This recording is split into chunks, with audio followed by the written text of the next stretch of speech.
Hey, I'm really excited today. One of my favorite people in the whole world Where? has agreed to be on our podcast today. And you just would have to know Dr. Michael O'Neill to just love him like I do. He's hilarious. He brings humor to just about everything he's involved in, but he's a serious guy about what he does. And just let me set that up, and then I'm going to ask Michael a couple leadership and management questions. But I've known Michael about 7 years, have had the privilege once to travel to London with him as he was leading a very vibrant group of volunteers, very passionate about ministry and doing good in the corporate workplace. Part of what he does, and maybe he may want to allude to that. But he's a leader of people. He's an exciting guy that can motivate people, and that's really the premise of the whole likability book. Michael, is finding a space where people, many times they won't follow us if they don't like us, Yeah. and that's creating what I call that little secret sauce of influence. You're an influencer if you can be likable. So give us I love the listeners to know a little bit about the scope of what you do. It's so huge, but I think they could appreciate what you're going to say about likability, knowing the scope of your work, which is pretty limitless in many ways. Yeah, no, thanks for having me on, Rick. I really appreciate you and your leadership and the just the direction, encouragement that you provide, not just me, but our staff and the team that you work with. So thank you for having me on. And for me, my role is to I try to focus on four things: help everybody live on mission, every follower of Jesus for my work in the church, help every follower of Jesus live on mission in the home, school, neighborhood, and workplace, basically in their, what you talk about, their life circles, right? The people Yeah. that they influence around them. Number two, I think my job as a leader is to offer opportunities for people to support and serve partners that we have as our church partners, whether that's in our local community or around the world. So like what you're talking about with going to London together, that was really an opportunity for people, whether they were in the workplace, whether they retired, whether they were a student, to just go and support and serve partners that we have there.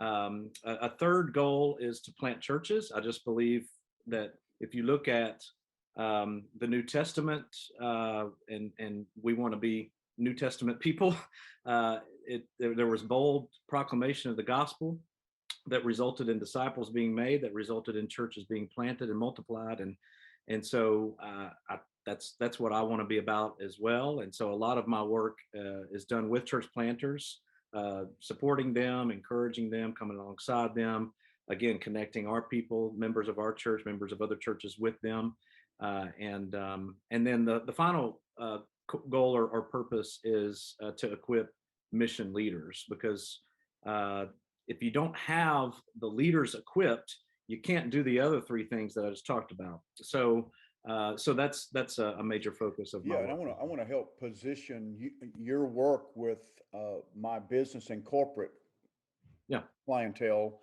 and those that have been faithful to what I've been doing, and so some of the people listening to this will have been a part of something. I remember doing a couple of lunch and learns in Buckhead some years ago called "Doing Good is Good for Business." Yeah. And what we did is, I did an invitation, and it just completely packed out at the City Club of Buckhead, because people are interested in doing good things, whether they see themselves as a Christian or not. I mean, our society is hungry, especially the younger generations want to do something good. And so I want to position something. I want to ask you, many business leaders know that how difficult it is to do one of those offsites or one of those community service projects, and they work for a for-profit corporation. So that's what I think is part of your secret sauce, and people will get this in the business world, is that you are motivating people that don't have to be doing what you're asking them to do. I mean, Right. getting a volunteer to flip their switch with passion has to have a structure in which to Right. give of their time. So talk just a second about that, and then we'll jump over to the book. Yeah. So I think the switch flips when they make that initial connection with um, maybe they're doing a service project, but they're making that connection with the person leading that organization that they're serving.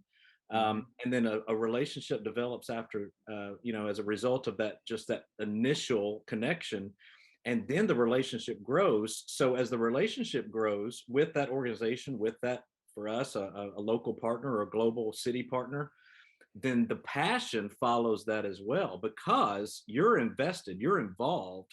Whereas before it was just maybe a story on a website, or it was just a statistic that you saw.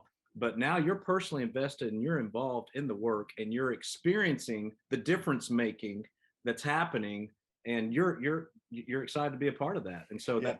and then as the passion grows, then you're going to get more people involved. And I love it, Michael, because pure business. So if you have an employee and you ask them to do a community project they're not really compensated for, those that are listening to the podcast will know that's a whole different animal to lead and influence a person. Right. But I'd love to hear your response to this, and we'll jump to the book. So people flip their switches when the passion resonates with who they are. They can see themselves in the results, or they see themselves in the passion just rings true to what's going on inside. So just say something about that, because you're so good at it, and then we'll jump over to likability. Yeah, right. I think again, you don't realize how passionate you are about something until you take that step to get involved in some way. So it may not feel like you're passionate about it at first, but then that passion will grow once you jump in. But another part of it is God has given you certain passions and certain abilities and skills, and those need to align, or you get excited when they're aligned with maybe the mission of the organization or the purpose of the Yeah. organization. So The lights are out, but they're back on. yeah, We're I, rolling. the We're thunder's rolling. rolling here too, man. Yeah, those aren't special effects, because the podcast is exciting. But so you said something, and all of my business friends that are listening. Likability is about influence. The way we vision cast, and the whole book talks about being something. Being a motivator, being an encourager, be Uh-huh. fun. I can't think of all the chapters right now, but it's about taking on a persona and living encouragement.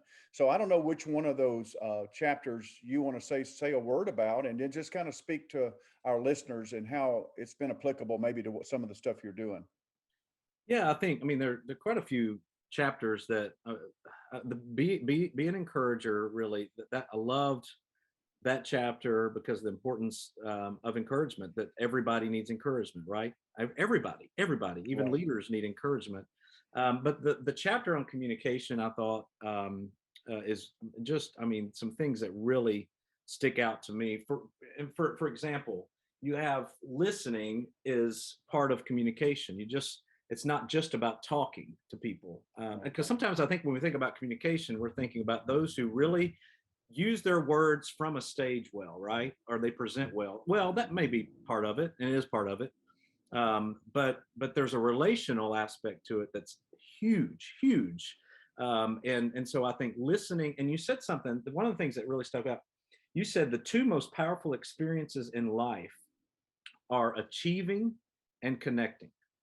Okay. But that doesn't happen without listening and without communication and relationship building. And so I think people want to be connected, but that they need to be encouraged in that process. People want to achieve something greater than they could achieve on their own, but that has to happen through effective communication from the leader. That's interesting. I'm not surprised you picked that out of there, because you're so good at it. And in the chapter talk a little bit about just the root word commune and building community. When we communicate, it's not just a directive, or we just assert something through language, but when we really get somebody to follow us, we have created community with them. They get us, we get them. We can appreciate their faults, they appreciate ours, and that's where likability happens. And then at that point, you're stepping into influence, right? That's right. So I would love, just pick one of your international trips for Yeah. just a second. And we know some of the same people, but where they have told you, Michael, you led me to a place I'd never been before, and there I achieved something I never thought I could achieve before, and I was able to, build a connection with something. Now that project has been dimensionalized. That mission trip has been it's now dimensional for me. It's not just a fact sheet. So I'd love to just fill in the blanks there, and then we'll sign off here in just a second. Sure. Yeah. I mean, one example that comes to mind is it's a couple, but particularly the husband who went with. He's been to London with me at least 3 times probably, and been with some others once or twice more than that. But but the first time he goes with me, he's just learning about what's happening, learning about the work happening in London, learning about our partners, and then next he goes back and you give him, like I gave him an opportunity to share his personal story with others in London, right? So he actually is involved. He's actually doing something, and Yeah. and then he gets the reaction from the people who are hearing his story and how they're encouraged by that or they're inspired by his story, and he feels useful and like he's making a difference because he is. And then you actually he comes back to the States after that, and you see him get more involved even locally where he is most of the year, and you see him start to lead out more because he has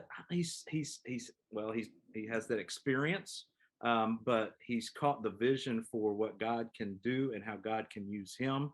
But it took,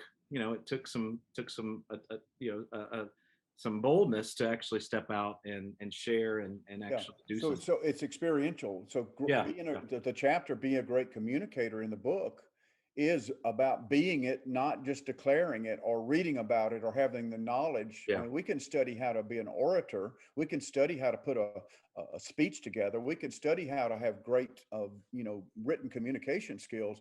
But what you just spoke to, that is the testimony of what great communication is. So you created with him. It was co-created yeah, something, an idea that became enlivened by experience. It became experiential. So right. it's not only fully communicated to, now he's actuating his faith and his passion back in the States. That's full communication at that point, right? It's Yeah, definitely. alive, it's dimensional, and it's real. So Yeah, every leader that's listening to the podcast, what Michael's talking about, and I'm going to tell you, I've worked in both worlds of mandating, having HR rules and strong management criteria and lots of hard corners in the culture. But there's nothing like leaders that are listening about leading volunteers where they become, they personify a vision and they pay their way, they pay their own way, and yeah, all of that. yeah. So I want to get Michael back on. Maybe we just talk about volunteerism at some point. But Michael, thank you so much for giving your time today to be on the podcast. And thank you for reading Likability. And I appreciate the comments you made. Thank you. Any final words? I know you're a big Braves fan. I mean, it's just like crazy. Is there anything you can add to this podcast about the Braves this year? Because you're kind of the guru. What is it? I will tell you with when it comes to leadership, chemistry matters, Yeah. and so with the Braves, what you see, and you see this with healthy winning teams, there's a chemistry that's there. They may not be the most talented group from top to bottom.